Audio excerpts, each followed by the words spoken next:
IVM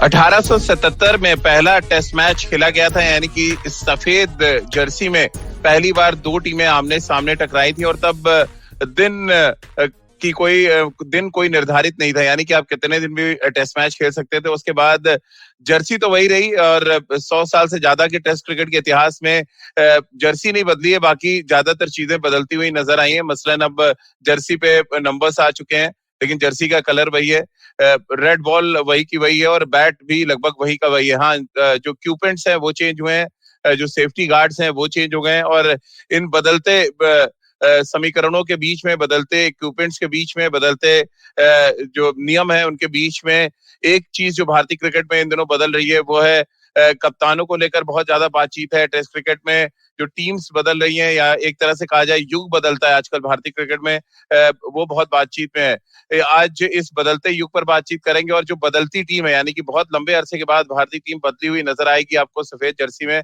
उस पर भी बातचीत करेंगे। नमस्कार, खेल नीति पर आपका स्वागत है। मैं हूँ राजीव मिश्रा, मेरे साथ जो तमाम लाइव दर्शक जुड़ रहे हैं उनका भी बहुत बहुत स्वागत है और उनका बहुत बहुत धन्यवाद कि वो हमारे साथ जुड़ रहे हैं। साथ ही सबा भाई हमारे साथ हैं, निखिल भाई हमारे साथ यूएस से जुड़ रहे हैं। आप दोनों का भी बहुत बहुत स्वागत है और गुड मॉर्निंग। क्योंकि श्रीलंका के खिलाफ हम टेस्ट सीरीज भी खेल रहे हैं सबा भाई, और जो टेस्ट टीम जब उतरेगी तो बहुत कुछ बदला हुआ नजर आएगा और शायद भारतीय क्रिकेट इतिहास को अगर उठा के देखें तो टीम के लिहाज से शायद पिछले 10-12 साल में ये सबसे बड़ा चेंज होगा कि मिडिल ऑर्डर में दो बड़े नाम गायब हो गए। इसके अलावा विकेट कीपिंग डिपार्टमेंट को लेके जिस तरह से बदलाव हुए कि भरत आए और रिद्धिमान शाह की छुट्टी हुई, ये अपने आप में एक बड़ा बदलाव है। ये किस तरह से आप देख रहे हैं इस बार जो श्रीलंका के खिलाफ टेस्ट सीरीज होगी, जहां पर तमाम नए चेहरे हमें नजर आएंगे टेस्ट टीम में जो कोशिश कर रहे होंगे कि अपनी जगह को पक्की कर लें। एक नया फेज शुरू होने वाला है राजीव। एक नए कप्तान के साथ भारतीय टीम मैदान में उतरेगी, कई सारे नए चेहरे देखने को मिलेंगे और अब मुझे याद दिला रहा है कुछ इसी प्रकार का ट्रांजिशन, कुछ इसी प्रकार का परिवर्तन करीब 2013-14 में देखने को मिला था या 2012-13 में देखने को मिला था, जब अचानक राहुल द्रविड़ और वीवीएस लक्ष्मण ने रिटायरमेंट की घोषणा कर दी थी। फिर एक साल के बाद सचिन तेंदुलकर चले गए थे। वहां पर कई सारे चेंजेस देखने को मिले थे, कई सारे युवाओं को मौका मिला था खेलने का। वीरेंद्र सहवाग टीम से बाहर हो गए थे, गौतम गंभीर टीम में नहीं थे, वहां पर कई सारे यंगस्टर्स को मौका मिला था। शिखर धवन उस समय टीम में आए, रोहित शर्मा उस समय टीम में आए, अजिंक्य रहाणे की एंट्री हुई थी, चेतेश्वर पुजारा की एंट्री हो चुकी थी पहले, पर रेगुलरली उन्होंने खेलना शुरू किया। तो मुझे लगता है कुछ इसी प्रकार का ये ट्रांजिशन फेज है और कई सारी अपॉर्चुनिटीज हैं। बहुत ही ज्यादा एक्साइटिंग होने वाला है आने वाला समय। मुझे लगता है यंगस्टर्स के लिए बहुत ही शानदार अवसर है ये। निखिल भाई, कई युग हमने देखे हैं टेस्ट क्रिकेट में, सौरव युग, फिर धोनी युग, बीच में राहुल द्रविड़ युग, फिर विराट कोहली का एक लंबा युग हमने देखा, 6-7 साल चला। क्या अब हम कह सकते हैं कि रोहित शर्मा युग की शुरुआत है, या आपको लग रहा है थोड़ा वेट करना पड़ेगा अभी टेस्ट क्रिकेट में? खासतौर से व्हाइट बॉल में तो एस्टैब्लिश कैप्टन है, रेड बॉल क्रिकेट में अभी आप देखना चाहेंगे कि रोहित युग शुरू होता है या बीच में कोई और भाजी मार जाता है? राजीव भाई, मुझे नहीं लगता कोई भाजी मारेगा, क्योंकि जो हम लोगों ने इसके बारे में पहले भी चर्चा की थी, जो अगर आप ड्रेसिंग रूम में देखते हैं तो जो सम्मान कमाया हुआ खिलाड़ी होता है ना, वो विराट कोहली के बाद आपको रोहित शर्मा ही नजर आता है कुछ हद तक कि ये मैच विनर है, कि ये टीम को आगे बढ़ा सकता है, वो टीम को आगे लीड करके ले जा सकता है। केएल राहुल उस जगह धीरे धीरे पहुंचने की कोशिश कर रहे हैं, लेकिन जिस तरीके से अपने आप को स्थापित किया है रोहित शर्मा ने, तो मुझे लगता है कि अभी आने वाले कुछ समय में वो ही कप्तान रहेंगे। लेकिन मेरे को जिस चीज की घबराहट होती है, तीनों फॉर्मेट में अपने आप को फिट रखना आसान कार्य नहीं होगा रोहित के लिए, और खास तौर से क्योंकि विश्व कप की तैयारी है, 20 ओवर की इस साल, उसके बाद 50 ओवर की 2023 में वो विश्व कप खेला जाएगा, वर्ल्ड टेस्ट चैंपियनशिप का साइकिल चल रहा है।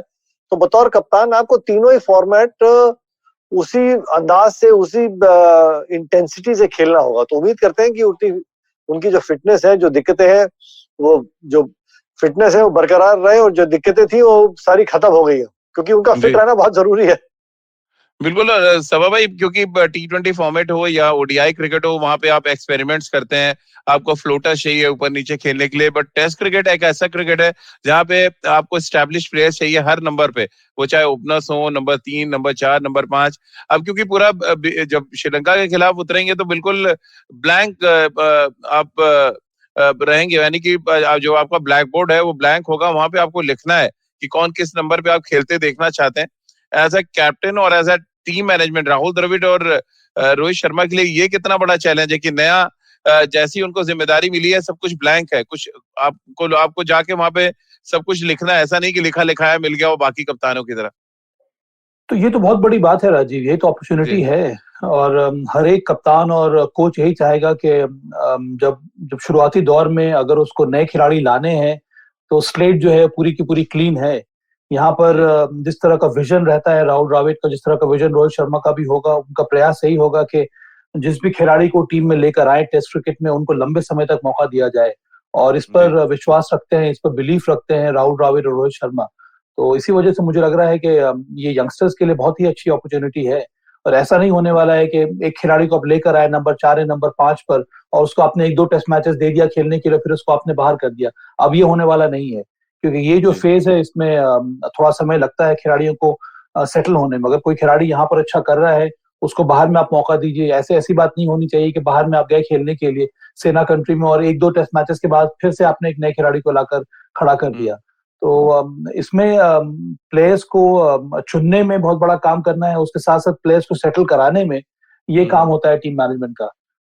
तो अपॉर्चुनिटीज बहुत ज्यादा हैं, चैलेंजेस जरूर है, पर जैसे कि मैंने पहले कहा कि ये बहुत ही एक्साइटिंग रहेगा राहुल द्रविड़ और रोहित शर्मा के लिए। निखिल भाई, इससे पहले टीम मैनेजमेंट और खिलाड़ियों पे बातचीत करें आगे, सेलेक्टर्स के लिए कितना बड़ा चैलेंज आप देख रहे हैं? क्योंकि आमतौर पे टेस्ट टीम जब आपको चुननी होती है तो 11-12 नाम आपके तय होते थे इससे पहले, और आपको वो 3 नामों पे संघर्ष करना पड़ता था जो प्लेइंग 11 में आना इनके लिए जब तभी मुमकिन होता था जब कोई खिलाड़ी इंजर्ड हो जाए। अब तो हालात ये है कि आपके 15 के 15 खिलाड़ियों पे जद्दोजहद करनी है। हालांकि टीम तो चुन ली गई है, उस टीम पर आगे बात करेंगे, लेकिन ये क्या सबसे बड़ा चैलेंज है जो अभी सिलेक्शन कमेटी है उसके लिए, टेस्ट टीम को सही तरीके से बनाना? राजीव भाई देखिए, अगर आप बतौर चयनकर्ता, मैं ये नहीं कह रहा कि ये सिलेक्शन कमेटी जो है वो ट्रांसपेरेंट नहीं है। अगर आप खुले दिल से और ट्रांसपेरेंसी के साथ काम करेंगे तो कोई मुश्किल कार्य नहीं है। आप टीम बिल्ड करने को देख रहे हैं, कौन से खिलाड़ी को कहाँ पे किस रोल में देखने को फिट करने को देख रहे हैं। और बहुत जरूरी है, जो एक मूल मंत्र बतौर चयनकर्ता होता है, कि आप हमेशा सेलेक्ट कर रहे हैं प्लेयर को, रिजेक्ट नहीं। मेरा कहने का मतलब ये है कि आपके एक निर्णय से जिंदगियां बनती हैं और जिंदगियां खराब होती हैं। तो आप किसी को अगर इंडिया के आप दे रहे हैं तो जल्दी दीजिएगा नहीं, सोच विचार करके उसको चांस दीजिएगा। जब आप उस खिलाड़ी को चांस दे रहे हैं तो उसको फिर पूरा मौका दीजिएगा ताकि वो अपनी कला का प्रदर्शन कर पाए। एक मैच, एक इनिंग, 2 मैच यहाँ है, एक मैच यहाँ, एक 2 मैच खिलाएंगे तो एक खिलाड़ी का किसी का भी वो रिदम नहीं बन पाता। तो बहुत जरूरी है कि आप धीरे धीरे चांस दे रहे हैं तो आप उस हिसाब से खिलाड़ी को चांस दे जो वो अपने आप को वो स्थापित कर पाए, उस हिसाब से किसी का सिलेक्शन कीजिएगा। सब भाई, क्योंकि नए युग की शुरुआत है, अब रोहित कप्तानी करेंगे टेस्ट क्रिकेट में, और हमेशा टेस्ट क्रिकेट बहुत चैलेंजिंग होता है। शुरुआत अगर हम अभी 11 बनाने बैठे, क्योंकि अब सब कुछ ट्रांसपेरेंट है, बिल्कुल खुला है, टीम आपके पास है, ओपनर्स कौन होंगे? रोहित शर्मा तो चलिए ऑब्वियसली चॉइस है। अब आप शुभमन गिल को साथ रखेंगे या मयंक अग्रवाल को टीम में शामिल किया गया, आप उनके साथ ही जाना पसंद करेंगे? केएल राहुल। हाँ, केएल राहुल भी टीम में, तो फिर उनकी जगह तो पक्की है। तो ओपनिंग स्लॉट में रोहित शर्मा, केएल राहुल नंबर 3 पे इस समय मुझे लगता नहीं कि ज्यादा कुछ सोचने की जरूरत है। आपके पास टीम बनी हुई है। Number 3 Virat Kohli, number 4 Shreyas Iyer, number 5 test cricket में आप विराट को कहाँ खिला रहे हैं नंबर 3? वो तो 4 पे खेलते हैं। तो नंबर 3 पे कोई ना कोई आ जाएगा। नंबर 4 तो विराट कोहली। वही मैं आना चाह रहा था कि अगर आप ओपनर के राहुल को खिला रहे हैं तो फिर नंबर 3 का स्लॉट खाली है, वहां पे आप शुभमन गिल या मयंक अग्रवाल में से किसी को लाना पड़ेगा। या तो फिर आप श्रेयस अय्यर को ऊपर करें, क्योंकि फिर श्रेयस अय्यर को आप खिलाएंगे कहाँ? श्रेयस अय्यर ने आते ही अच्छी पारियां खेली हैं, शतक लगाया है न्यूजीलैंड के विरुद्ध। तो मुझे लगता है उनको मौका मिलना चाहिए। वो निर्भर करता है टीम मैनेजमेंट और रोहित शर्मा के ऊपर। फिर नंबर 5 पर आपके लिए हनुमा विहारी हो गए, नंबर 6 पर ऋषभ पंत हो गए। तो इस समय मुझे लगता नहीं कि ज्यादा उतना सोच विचार की जरूरत है। सिर्फ वो बैटिंग ऑर्डर का जो स्लॉट है उसको ध्यान में रखने की जरूरत है, कहाँ पे आप किसको फिट करेंगे। ये जरूरी ये भी है कि अगर आप श्रेयस अय्यर से बोले कि भाई आप नंबर 3 है आने वाले समय के लिए, तो अपने आप को उसी प्रकार से वो तैयार करेंगे। और ट्रैक रिकॉर्ड जो है श्रेयस अय्यर को डोमेस्टिक क्रिकेट में वो शानदार रहा है। तो मुझे लगता है वो एक ऐसा खिलाड़ी है जिसको आप नंबर 3 पर खिला सकते हैं। निखिल भाई, अब क्योंकि ब्लैक बोर्ड तो एकदम ब्लैंक है तो और वहां पे लिखा जाएगा, क्या खिलाड़ी खड़ा होकर खुद भी कह सकता है कि मैं जिम्मेदारी लेने के लिए तैयार हूं, आप इस पर्टिकुलर नंबर पे आप मुझे खिलाएं? क्योंकि अब तो नंबर 3 और नंबर 5 तो एकदम खुली किताब की तरह है। अब चलिए, ओपनर का भी एक बड़ी प्रॉब्लम है। अगर आप के राहुल और रोहित के साथ जा रहे हैं तो फिर नंबर 3 पे मयंक या शुभमन और हनुमा विहारी, श्रेयस अय्यर, ये 4 नाम है। आप किसके साथ जाना चाहेंगे नंबर 3 पे? क्योंकि नई टीम तैयार कर रहे हैं और आपको ये भी देखना है कि 2023 तक फिर हम कुछ इसी तरह के फॉर्मेशन के साथ जाएं। मेरे ख्याल में राजीव भाई, श्रेयस अय्यर एक बुरा विकल्प नहीं होगा। और हनुमा विहारी मध्य क्रम में आके बैटिंग कर रहे हैं, उनका गेम वहां सूट करता है, वो एक अच्छा विकल्प होगा। और मजे की बात यह है कि आपने कहा ना कि खिलाड़ी मतलब सोच विचार कर रहे होंगे कहाँ खेलेंगे क्या। मेरे ख्याल में खिलाड़ी वहां खड़ा होके कहेगा जहां मैं खड़ा हूं वहीं से लाइन शुरू होती, क्योंकि भारत में 2 टेस्ट मैचेस हैं। बतौर बैट्समैन सभा भाई से पूछ लीजिए, ये बहुत कम खिलाड़ियों को चांस मिलता है कि अपने आप को वो स्थापित कर पाए कि बतौर बैट्समैन आपको इंडिया में बैटिंग करने का चांस मिल रहा है। राजीव और निखिल, यहाँ तो हो सकता है कि शार्दुल ठाकुर भी तैयार हो जाए नंबर 3 पर खेलने के लिए कि मैं ही करूंगा नंबर 3 में बैटिंग। और ऋषभ पंत को मत भूलिएगा, यहाँ तो ये भी हो सकता है ऋषभ पंत भी आगे पैड लेकर तैयार हो, पैड पहन के। वो ऑस्ट्रेलिया में दिक्कत रहती है। ऑस्ट्रेलिया, इंग्लैंड, न्यूजीलैंड और साउथ अफ्रीका, इन सभी जगह सेना देशों में तो खैर बल्लेबाजी करना लोग कम ही पसंद करते हैं। राजीव और निखिल के, क्या ये नहीं हो सकता है कि विराट कोहली नंबर 3 पर जाना शुरू कर दें? हाँ, ये सवाल आया, हर्षैन का पूछा है उन्होंने। क्योंकि ये एक नई पहल है और नंबर 3 पर माना जाता है कि सबसे अच्छा जो बल्लेबाज उसको खेलना चाहिए। और इस समय भारतीय टीम में अगर आप रिकॉर्ड को देखें, अगर आप परफॉर्मेंस को देखें, तो विराट कोहली से बड़ा बल्लेबाज भारतीय टीम में नहीं है। तो क्या वो टीम के हित में वो नंबर 3 पर जा सकते हैं कि नहीं? मीत सोनी का इससे जुड़ा सवाल है जो सभा भाई ने सजेस्ट किया है कि नंबर 3 पे क्या विराट कोहली को नहीं खेलना चाहिए? टेस्ट मैच में पुजारा भी नहीं है और आपको पास रहाणे भी नहीं है, तो एक्सपीरियंस चाहिए आपको नंबर 3 पर। निखिल भाई, सॉरी राजू भाई, फिर से एक बार। मीत सोनी का यह सवाल है कि क्या विराट कोहली को नंबर 3 पे नहीं खेलना चाहिए क्योंकि पुजारा भी नहीं है आपके पास, रहाणे भी नहीं है और आपको एक्सपीरियंस चाहिए नंबर 3 पर? देखिए, एक्सपीरियंस चाहिए, इसमें कोई दो राय नहीं है, लेकिन आपके पास फिर क्या होगा अगर आप इस बैटिंग ऑर्डर को थोड़ा सा मिक्सअप कर लेंगे। सवाल अच्छा है राजू भाई। फर्क ये है कि आपके पास फिर केएल राहुल, रोहित शर्मा, विराट कोहली, आपके जो 3 सबसे अनुभवी बल्लेबाज है ना, वो बिल्कुल टॉप पे हो जाएंगे। तो मैं अभी भी चाहूंगा कि एक यंगस्टर 3 नंबर पे आ जाएगा जो अपनी जगह पक्की करने को देख रहा है। और फिर निखिल भाई, इसको लेकर भी सवाल है, कसार साहब का सवाल है कि आपको नहीं लगता शुभमन गिल आइडियल चॉइस है नंबर 3 के लिए? वो टेस्ट क्रिकेट में ओपन भी कर चुके हैं और स्ट्रोक प्लेयर भी हैं। नहीं, जरूर कर सकते हैं, लेकिन क्योंकि अभी हाल में जिस खिलाड़ी को चांस दिया है वो अच्छे अंदाज से वो रन बना रहे हैं। श्रेयस अय्यर भूलिया का नहीं, न्यूजीलैंड के खिलाफ उन्होंने आते ही डेब्यू पे शतक लगाया था। तो हनुमा विहारी ने दक्षिण अफ्रीका में अच्छी बैटिंग की थी। तो उस लिहाज से इस समय क्योंकि आप शुभमन गिल को बतौर अगर ओपनर देख रहे हैं, तो ओपनिंग स्लॉट क्योंकि रोहित और केएल राहुल ने जिस तरीके से उन्होंने प्रदर्शन किया, तो आप उस जोड़ी को ब्रेक नहीं करना चाहेंगे। और उस सवाल पे वापस आता तो एक अच्छा ब्लेंड हो जाता है यूथ का और एक्सपीरियंस का। अगर 3 नंबर पे मान लीजिए कि आप श्रेयस अय्यर को लेके आते हैं, 4 नंबर पे विराट कोहली को लेके आते हैं, 5 नंबर पे फिर एक और यंगस्टर आ जाता है, 6 नंबर पे ऋषभ पंत हो जाता है, तो एक बड़ा अच्छा सा ब्लेंड होता है एक्सुबरेंस का और मतलब यंगस्टर्स का और एक सीनियर खिलाड़ी एक्सपीरियंस का। तो मेरे हिसाब से वो एक बेहतर विकल्प होगा। सभा भाई, आप कैसे देखते हैं? शुभमन गिल का नाम काफी लोगों ने सजेस्ट किया है। एक और हमारे व्यूअर है मीत सोनी, उनका कहना है कि प्रियंक पंचाल और श्रेयस अय्यर एक गुड ऑप्शन है नंबर 3 के लिए, क्योंकि चेतेश्वर पुजारा ने बहुत लंबे समय तक नंबर 3 पे बैटिंग की है और वो एक ऐसी धुरी होती है नंबर 3 जिसके इर्द गिर्द सारी बल्लेबाजी घूमती है। देखिए, जो रेगुलर ओपनर्स हैं उनको नीचे आने की जरूरत मुझे लगता नहीं कि समय है। अब प्रियंक पंचाल का नाम लिया मीत सोनी जी ने, वो एक रेगुलर ओपनर है और इनको टीम में रखा गया एक ओपनर के रूप में। तो जब ओपनिंग स्लॉट में जगह मिलेगी तब मुझे लगता है कि प्रियंक पंचाल टीम में आ सकते हैं। पर आपके पास सेटल ओपनिंग कॉम्बिनेशन है इस समय और उनके विकल्प में इस समय मयंक अग्रवाल है, शुभमन गिल है। मुझे तो लगता है कि ये सही अवसर है कि आप श्रेयस अय्यर को ऊपर भेजना शुरू कर दें अब।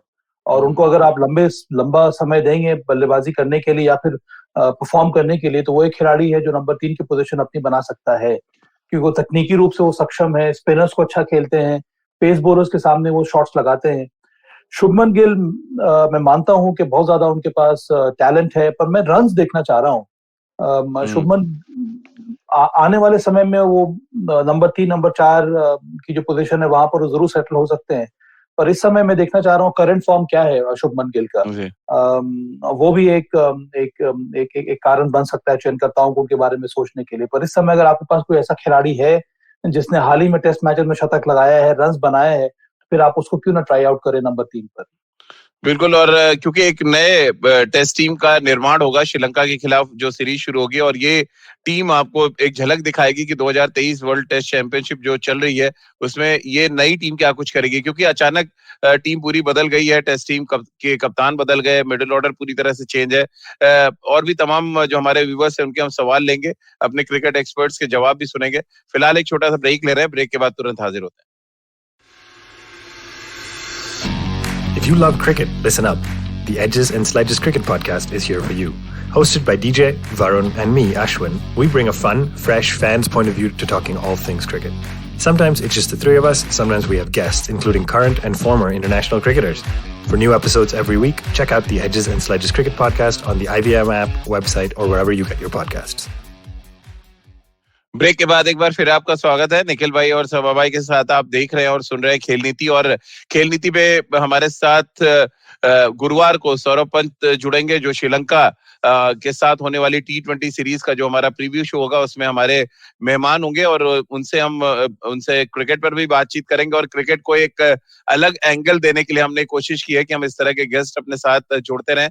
तो आप जुड़िए और हमारे साथ सौरभ पंत से भी आप अपने सवाल पूछ सकते हैं, क्रिकेट से जुड़े हुए भी, और क्रिकेट के मैदान के बाहर से भी जो सवाल हैं वो आप उनसे ले सकते हैं। साथ ही हमारे क्रिकेट एक्सपर्ट्स भी हमारे साथ रहेंगे। सभा भाई, क्योंकि अब T20 को अलग अलग तड़का लगते हमने देखा है चीयर गर्ल्स होती हैं, बीच में ब्रेक होता है। अब हम खेल नीति के प्लेटफॉर्म पर एक नया तड़का दे रहे हैं, हम क्रिकेट विद कॉमेडी थोड़ा सा करेंगे। हालांकि बहुत सीरियस नोट पे वो बातचीत होगी, लेकिन थोड़ा सा हंसगुल्ले भी वहां पे चलते रहेंगे, यानी कि रसगुल्ले के साथ साथ हंसगुल्ले भी रहेंगे वहां। होना भी चाहिए। हर एक एंगल से बातचीत होनी चाहिए। अच्छी बात है कि सौरभ हमारे साथ जुड़ रहे हैं खेल नीति पे, और जो हमारे साथ जो इतने दिनों से जो दर्शक जुड़ते हैं वो भी उनसे सवाल पूछ सकते हैं। आइए देखते हैं क्या होता है, पर ये अच्छी पहल है खेल नीति पे भी कि हम लोग ऐसे इस प्रकार की हस्तियों को भी अपने प्लेटफॉर्म पर लेकर आ रहे हैं। हमने सुरेश मेनन को लिया था निखिल भाई जब IPL का मेगा ऑक्शन हो रहा था, और बड़ा मजेदार वो सेशन हुआ था। तो उम्मीद हम कर रहे हैं कि सौरभ के साथ भी कुछ ऐसे ही मजेदार सेशन हो जहाँ पे क्रिकेट के साथ साथ हम थोड़ी कॉमेडी की भी बात कर लें। देखिए, मजेदार तो जरूर होगा। आपने तड़के की बात की, और अलग अलग तड़का जो है कहाँ मिल रहा है आपको? सिर्फ खेल नीति पे। किसके लिए? हमारे जितने जो लिसनर्स हैं, हमारा परिवार जो बड़ा हो रहा है, उनके मनोरंजन के लिए क्रिकेट की बारीकी, क्रिकेट की गहराई की बातें, और फिर थोड़ा बहुत नोक झोंक, एक दूसरे की टांग भी खींची जाएगी। तो सभा भाई, जो सवाल आ रहे हैं उसमें जो एक बड़ा इंपॉर्टेंट सवाल आया वो रोहित की कप्तानी को लेकर है कि नए एरा की शुरुआत है, बट एक अच्छी चीज है कि इस कप्तान के अंदर खिलाड़ी थोड़े सिक्योर नजर आ रहे। जो पहले के जो एरा था वहां पे खिलाड़ी सिक्योर नहीं थे। आप मानते हैं इस बात को कि रोहित खिलाड़ियों को सिक्योर माहौल ज्यादा दे पा रहे हैं? देखिए, सिक्योरिटी आती है जब टीम मैनेजमेंट, जो सेलेक्टर्स हैं, वो दोनों के दोनों एक प्लेटफॉर्म पे हों। जो एक पहल मुझे देखने को मिल रही है वो ये है कि जो कम्युनिकेशन है वो बढ़ रहा है प्लेयर्स के साथ। अगर आप कम्युनिकेशन बढ़ाएंगे, अगर प्लेयर्स को मालूम होगा कि वो कहाँ पर स्टैंड करते हैं विज़िवी उनकी जगह टीम में, तब वो सिक्योरिटी आ जाती है। और उसके साथ साथ बहुत जरूरी ये भी है कि जिस प्रकार का एनवायरनमेंट है इस समय, कम से कम आपको 10 से 15 और एक्स्ट्रा प्लेयर्स चाहिए होंगे। तो अगर आप पूल ऑफ प्लेयर्स को एक तो सशक्त बनाएंगे, उसके साथ साथ सभी से अगर आप कम्युनिकेट करते रहेंगे तो ये सिक्योरिटी आएगी। ये बहुत ही कठिन दौर से हम लोग गुजर रहे हैं। ये तो फॉर्चुनेट है कि यहाँ पे मैचेस हो रहे हैं, चाहे वो बबल में हो, चाहे प्लेयर्स क्वारंटीन में हो, और कम से कम मैचेस खेलने को मिल रहा है। तो इस गरिमा को ध्यान में रखकर अगर आप और ज्यादा कम्युनिकेशन करेंगे प्लेयर्स के साथ, तो मुझे लगता है कि सिक्योरिटी जरूर आएगी टीम। नीरज कुमार का एक सवाल है सभा भाई आपके लिए, उनका पूछना है कि सभा सर नंबर 3 पे परमानेंटली हम पृथ्वी शॉ को क्यों नहीं ट्राई करते हैं? आप प्लीज इसका जवाब दें जरा। कितने सारे खिलाड़ी है, जगह एक ही है। बहुत ही टैलेंटेड खिलाड़ी हैं, पर अंत में जैसे कि मैंने कहा शुभमन गिल के बारे में, चयनकर्ता भी वेट कर रहे होंगे, पृथ्वी शॉ को भी रन बनाना होगा। और ये जो डोमेस्टिक सीजन है, यहाँ पर एक मैच हो चुका है रणजी ट्रॉफी का, 2 मैचेस होने बाकी हैं। और बहुत सारे कंटेंडर्स हैं ये नंबर 3 के स्लॉट पे या फिर मिडिल ऑर्डर के स्लॉट पे। तो शुभमन गिल है, पृथ्वी शॉ है, कई सारे खिलाड़ी हैं। पर इन सभी प्लेयर्स को ये ध्यान में रखना होगा कि अब टीम में अपनी जगह बनाने के लिए उनको रन्स बनाने होंगे, नहीं तो फिर आना बहुत मुश्किल है। जी, पंजाबी बॉय एक और है, उनका कहना है कि शुभमन गिल तो पूरे साल में आधे साल तो वो इंजर्ड रहते हैं निखिल भाई, तो ऐसे में उनपे कैसे दांव लगा पाएंगे सिलेक्टर्स भी और टीम मैनेजमेंट भी?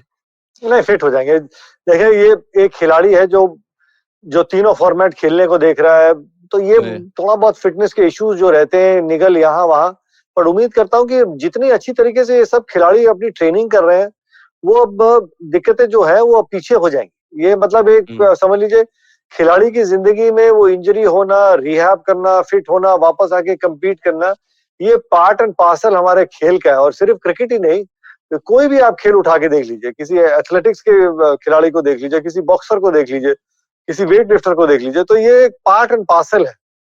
जी, क्योंकि सभा भाई जो 4 नाम चल रहे हैं वो बहुत ज्यादा चर्चा में और उनको ही लेकर सवाल, लेकिन सबसे ज्यादा जो सवाल है वो श्रेयस अय्यर को लेके कि राहुल द्रविड़ उनको 3-3 घंटे नेट्स पे बाउंसर तो खिला रहे हैं, लेकिन जब मैच खिलाने की बारी आती है तो किसी और को मौका दे देते हैं।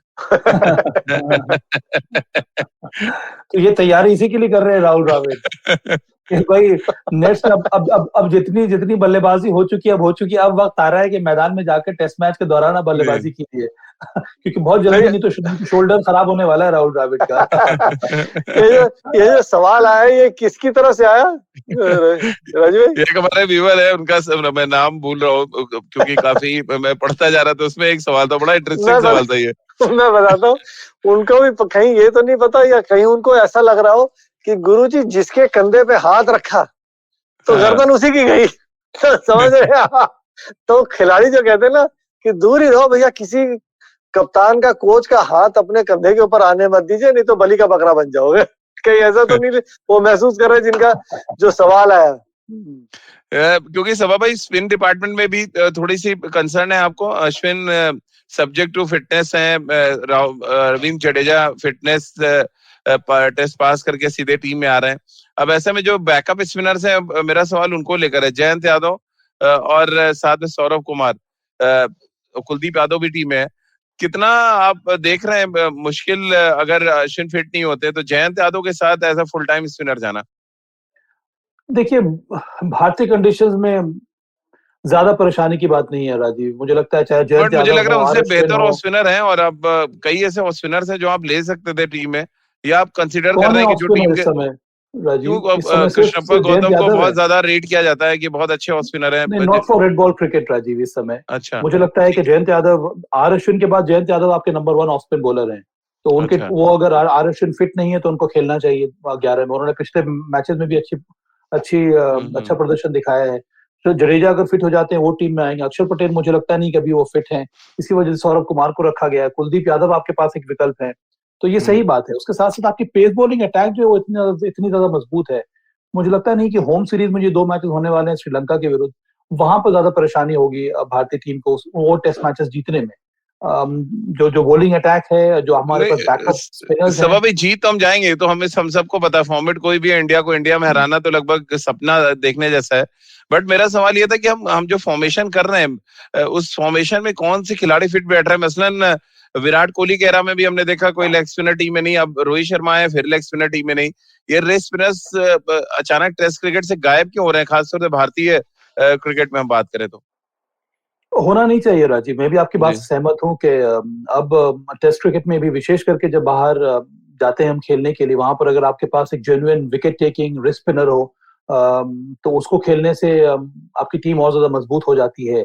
इसी को ध्यान में रखकर मुझे लगता है कुलदीप यादव को टीम में रखा गया है, और एक तरह का पहल यहाँ पर देखने को मिल रहा है कि कुलदीप यादव या तो वो अच्छी गेंदबाजी कर रहे हैं, इसी वजह से उनको मौका दिया जा रहा है। अब देखने वाली बात है कि अंत में 11 के कॉम्बिनेशन में कुलदीप यादव खेलते हैं कि नहीं, पर कोशिश तो यही है। देखिए, लेग स्पिनर्स को भी बहुत जरूरी है कि वो रेड बॉल क्रिकेट खेले, रणजी ट्रॉफी क्रिकेट खेले, और वहां पर वो रेड बॉल क्रिकेट में विकेट्स लें, चाहे वो राहुल चहर हो या फिर यूजी चहल हो। मुझे लगता नहीं है कि यूजी चहल इस समय रणजी ट्रॉफी भी खेलते हैं। राहुल चहर इस समय पता नहीं वो फिट है कि नहीं, क्या वो रणजी ट्रॉफी खेल रहे हैं कि नहीं, रवि बिश्नोई क्या वो रणजी ट्रॉफी खेल रहे हैं कि नहीं। तो इन सब चीजों पर चयनकर्ताओं को ध्यान तो देना ही होगा। मुझे विश्वास है कि वो ध्यान दे रहे होंगे, क्योंकि अगर रिस्ट स्पिनर आपकी टीम में आ जाता है तो उससे फायदा बहुत मिलता है टीम को।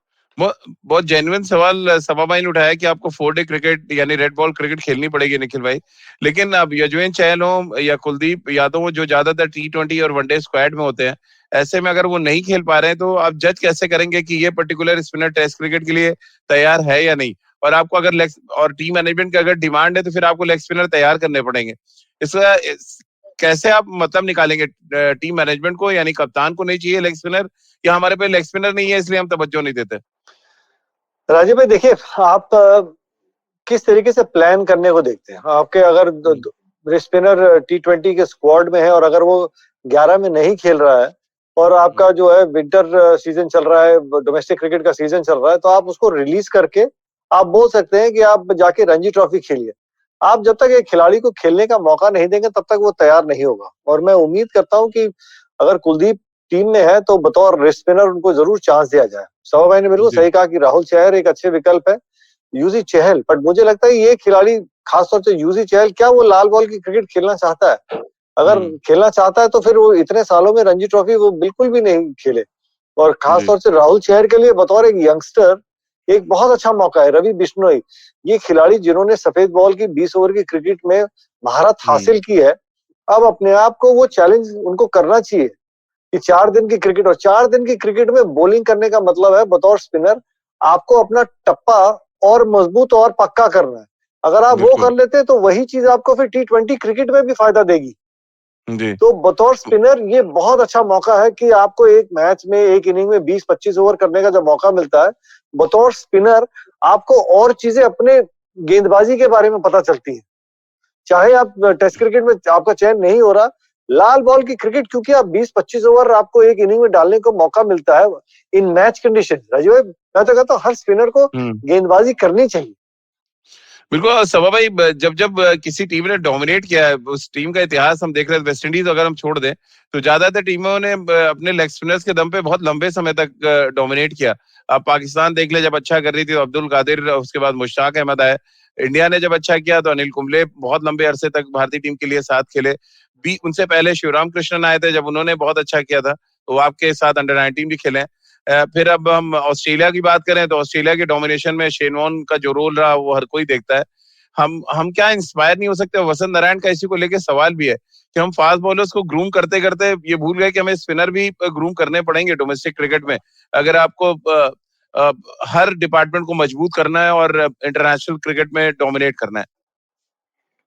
हाँ, ये सही मुद्दा है, इस पर डिस्कशन तो हम लोग जरूर कर सकते हैं। और ये एक तरह का जो देखने को मिल रहा है अंतर्राष्ट्रीय क्रिकेट में इस समय। अब यहाँ पे मैं सिर्फ रिस्ट स्पिनर्स की बात कर रहा हूँ। देखिए, आपके पास लेफ्ट आर्म ऑर्थोडॉक्स स्पिनर्स हैं, आपके पास राइट आर्म ऑफ स्पिनर्स हैं, कई सारे युवा जो स्पिनर्स हैं इस समय डोमेस्टिक क्रिकेट वो खेल रहे हैं, पर वो जेन्युइन रिस्ट स्पिनर्स ज्यादातर इस समय प्रेफर कर रहे हैं व्हाइट बॉल क्रिकेट खेलना। और क्यों ऐसा हो रहा है ये कहना बड़ा मुश्किल है, पर ये जायज है कि लेग स्पिनर्स या फिर रिस्ट स्पिनर्स को हम ग्रूम करें ताकि वो रेड बॉल क्रिकेट भी खेलना शुरू कर दें। डोमेस्टिक क्रिकेट में कई सारे लेग स्पिनर्स हैं पर वो क्वालिटी की कमी देखने को मिल रही है। तो वहां पर अगर हम इस बार जो मुझे सुनने को मिल रहा है कि जो एनसीए में जो नई पहल हो रही है वो यही है कि बॉलर्स और स्पिनर्स को आइडेंटिफाई किया जाए, क्योंकि सहराज बोतले पहुंच गए वहां पे, सहराज बोतले वहां पहुंच गए। सहराज है वहां पे, वीवीएस लक्ष्मण है, उसके बाद ट्रॉय कूली जो पेस बॉलिंग कोच वो ज्वाइन कर चुके हैं या फिर करने वाले हैं।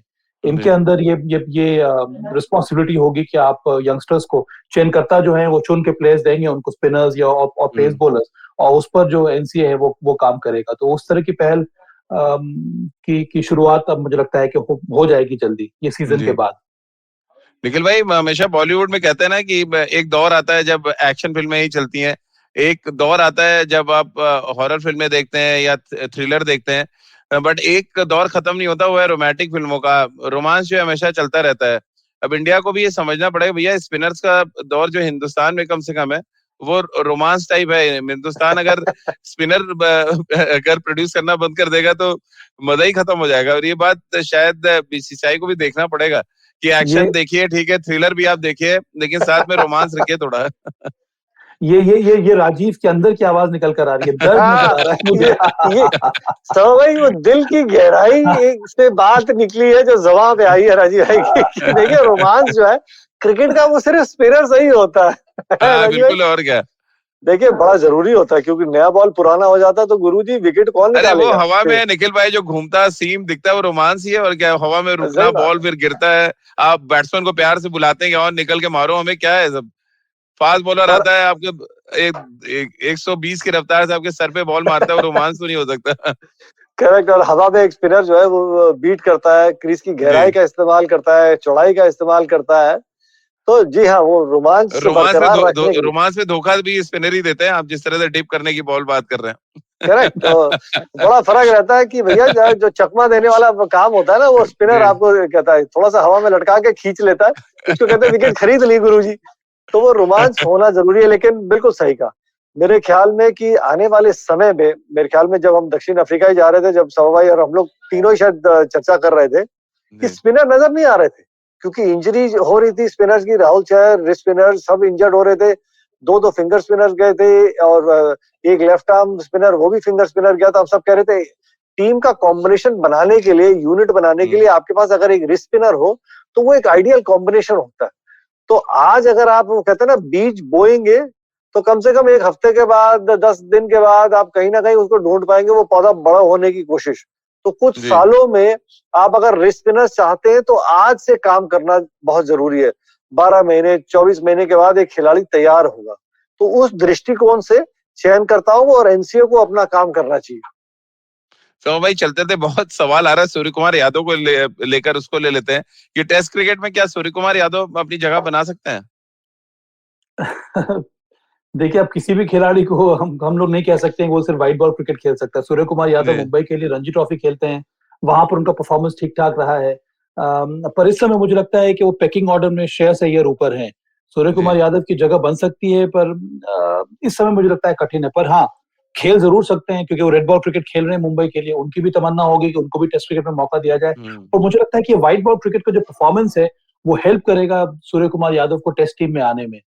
और ये एक उनकी जो एंट्री होगी अगर टेस्ट क्रिकेट में, तो वो व्हाइट बॉल क्रिकेट के परफॉर्मेंस पे ही होगी। और जिस तरह का फॉर्म उन्होंने दिखाया है व्हाइट बॉल क्रिकेट में, आने वाले समय में वो जरूर एक विकल्प साबित हो सकते हैं भारतीय टेस्ट टीम के लिए भी। बिल्कुल। और पिछला इंग्लैंड दौरा आप याद करें तो उनको कॉल किया था सेलेक्टर्स ने रिप्लेसमेंट के तौर पे, वो टेस्ट टीम के साथ जुड़े भी थे।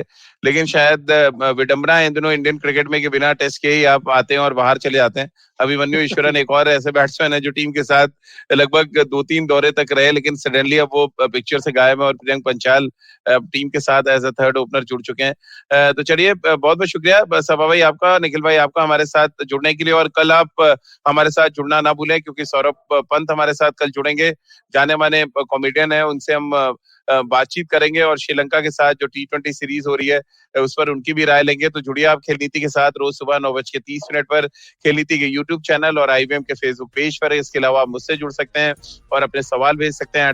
@RajiVish मेरा ट्विटर हैंडल है। इसके अलावा खेल नीति P हमारा खेल नीति का ट्विटर हैंडल है, जहाँ पे आप अपने सवाल और एपिसोड दे सकते हैं। इसके अलावा खेल नीति का हर एपिसोड आप सुन सकते हैं IVM ऐप पर, IVMpodcast.com पर, गाना, स्पॉटिफाई, सावन, गूगल पॉडकास्ट या अन्य IVM पॉडकास्टिंग नेटवर्क पर। आप सभी का बहुत बहुत शुक्रिया हमारे साथ जुड़ने के लिए।